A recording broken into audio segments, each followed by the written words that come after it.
The process well, our democratic process is not as open to everyone as we think, right? It's very complicated, it's very complex. Every state has different voter registration laws, every state administers their election differently, and so it's really confusing for communities like ours.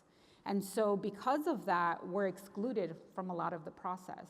Same thing with census enumeration, right? We had this whole debate around the citizenship question, and as a result, we had a huge undercount of the Latino community and of immigrant communities.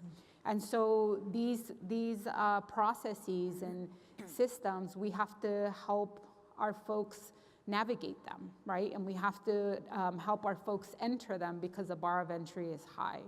And so what ends up happening is, again, like I mentioned earlier, we continue to have a lack of access to many things, to parks, green spaces, healthy foods.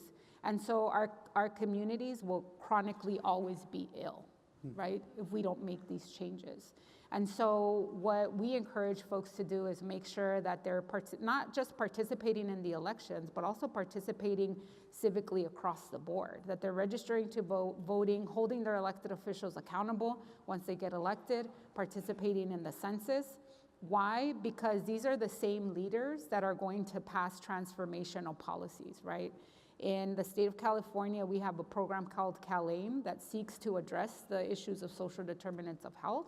That had to pass through the budget process. And remember that the budget is a reflection of your government's values, right?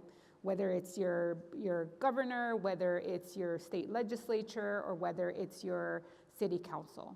And so in order for us to have those policies in place, to have access to the funding to address the issues, we have to make sure that our civic health is healthy, right? That we're participating, that we're actively being involved, because again, nobody is hearing our patients and the communities we serve because they're not at the table.